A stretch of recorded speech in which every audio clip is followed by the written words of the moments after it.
শেখ মুজিবের আদর্শ, জিয়ার আদর্শ, এদের আদর্শ আমরা দেখতে চাই। সুপারিশ কাকে কার পেতে হবে? রাসূল সাল্লাল্লাহু আলাইহি ওয়াসাল্লামের সুপারিশ ছাড়া কোনো ব্যক্তি জান্নাতে যেতে পারবে? আমাদের গন্তব্য স্থান কোথায় তা কি জানেন? আমাদের গন্তব্য স্থান আল্লাহ তাআলা সন্তুষ্টির মাধ্যমে জান্নাত। আমরা এখানে যারা আছি আমরা সকলেই জান্নাতে যেতে চাই, বাংলাদেশের সমস্ত মুসলমান জান্নাতে যেতে চায়, কিন্তু রাসূল সাল্লাল্লাহু আলাইহি ওয়াসাল্লামের আদর্শ ব্যতী রেখে কোনো ব্যক্তি জান্নাতে যেতে পারবে না। কেন? কারণ স্যার বলে দিয়েছেন, আমরা যে নামাজ পড়ি, আল্লাহ রাসূল বলেছেন as-সালাতুল মিফতাহুল জান্নাহ, নামাজ জান্নাতের চাবি। আপনাদের কাছে যদি প্রশ্ন করি বহু নামাজি জাহান্নামে যাবে, এই কথার সাথে কি একমত আছেন? জি। বহু নামাজি জাহান্নামে যাবে। তাহলে নামাজ যদি জান্নাতের চাবি হয়ে থাকে তাহলে নামাজি কেন জাহান্নামে যাবে? এই জন্য, কারণ নামাজি শুধু নামাজ পড়েছে কিন্তু রাসূল সাল্লাল্লাহু আলাইহি ওয়াসাল্লামের আদর্শ বাস্তবায়ন করেন নাই, রাসূল সাল্লাল্লাহু আলাইহি ওয়াসাল্লামের আদর্শ অনুযায়ী জীবন করে নাই। সে যদি ইমাম হয় তাকেও জাহান্নামে যেতে হবে। সে যদি স্লোগান দেয় যে আমি মুসলমান, আমি মুসলমান, নামের আগে মোহাম্মদ সে যদি লেখে, ভোটার আইডি কার্ডের নামের আগে যদি মোহাম্মদ থাকে, হোক তার নাম মোহাম্মদ, এরপরও সে জাহান্নামী। কেন? কারণ আল্লাহ রাব্বুল আলামিন কোরআনে বলছেন ওয়াসিকাল্লাযিনা কাফারু ইলা জাহান্নামা যুমারা, যখন জাহান্নামীদেরকে দলে দলে জাহান্নামের দ্বারগড়ায় নিয়ে যাওয়া হবে, জাহান্নামের ফেরেশতারা জাহান্নাম খুলে দেবে। ওয়াসিকাল্লাযিনা কাফারু ইলা জাহান্নামা যুমারা হাত্তা ইযা জাউহা ফুতিহাত আবওয়াবুহা ওয়া ক্বালা লাহুম খাজানাতুহা আলাম ইয়াতিকুম রাসূলুম মিনকুম, জাহান্নামের দরজা খুলে দেবে আর বলবে তোমরা এখানে আসছো কেন? তোমরা তো মুসলমান ছিলে, তোমরা তো ইমানদার ছিলে, তোমরা তো নামাজি ছিলে, তোমরা তো আলেম ছিলে, তোমরা তো নিজেদেরকে দাবি করতে যে আমরা মুসলমানের ঘরে জন্ম নিয়েছি, আমাদের পিতা দাদারা মুসলমান ছিল, আমরা মুসলমান পরিবারে জন্মগ্রহণ করছি, তো তোমরা এখানে। জাহান্নামের দরজা যখন খুলে দেবে তখন জাহান্নামের ফেরেশতারা এই ধরনের কথা বলবে, আলাম ইয়াতিকুম রাসূলুম মিনকুম, তোমাদের মাঝে কি রাসূল আসে নাই? আয়াতি রাব্বিকুম, রবের আয়াত কি তোমাদের মাঝে কেউ কোনোদিন বলতো না?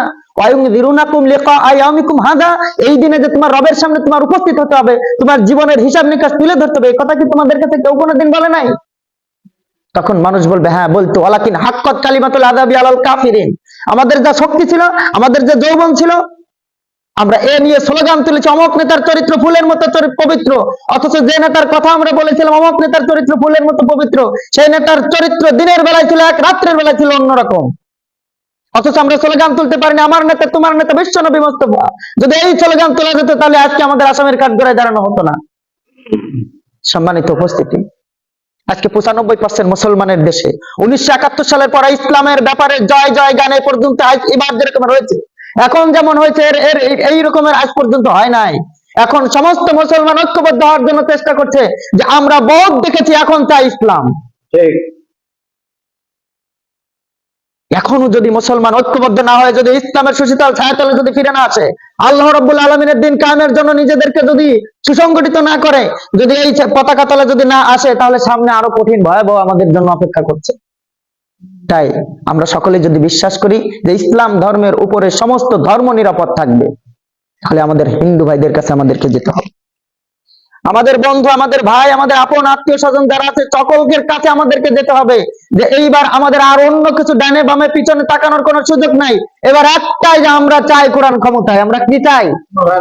কোরআন ক্ষমতায়। এখন আর বসে থাকার কোনো সুযোগ নাই। ইমাম তার বন্ধু সার্কেল ইমাম পরিবেশে কথা বলবে, মুসল্লি তারা মুসল্লিদের সাথে কথা বলবে, ব্যবসায়ী তার ব্যবসায়ী যারা আছে তাদের সাথে কথা বলবে, চাকরিজীবী সবখানে সমস্ত মানুষ যে যে লেভেলে আছে সেই লেভেলে কাজ করবে। এখন আর বসে থাকার কোনো সুযোগ নাই। আল্লাহ তাআলা যেন আমাদেরকে সকলকে, কথা আরো ছিল কিন্তু সময় কম, আল্লাহ রাব্বুল আলামিন যদি আবার সুযোগ দেন তাহলে কথা বলবো, আপনাদেরকেও বলতে হবে, প্রত্যেকটা মানুষের দ্বারে দ্বারে যেতে হবে যে এইবার চাই ইসলাম, ইসলাম ছাড়া আর অন্য কোনো কিছু চাই না, অন্য কোনো কিছু চাই না। যদি আপনার কাছ থেকে কাউকে টেনে নিয়ে যেতে আসে, আপনি বলবেন যে আপনাকে ইসলাম পেতে হবে। বাংলাদেশে ইসলামী দল আছে, অনিসলামী দল আছে, অনিসলামী দল তারা কিয়ামত পর্যন্ত ক্ষমতায় থাকলে কোরআন ক্ষমতায় আসবে না। বাংলাদেশ জামাতে ইসলাম ইতিমধ্যে এমন একটা পজিশন আল্লাহ রাব্বুল আলামিন নিয়ে গেছেন, এখন সমস্ত মানুষের কাছে আশার আলো প্রদীপ হয়ে যাচ্ছে। যে এক চাঁদাবাজ বাংলাদেশ থেকে দূর হয়েছে, অন্য চাঁদাবাজদের হাতে বাংলাদেশ দিতে চায় না। আমাদের বাংলাদেশ এমন ব্যক্তিদের হাতে দিতে চাই যাদের জীবনে কোনো দুর্নীতি আমরা পাই নাই। আল্লাহ তাআলা যেন আমাদেরকে তাদের হাতে দেশটাকে যেন তুলে দেওয়ার তৌফিক দান করে। সকলে বলে আমিন। আসসালামু আলাইকুম ওয়া রাহমাতুল্লাহি ওয়া বারাকাতুহু।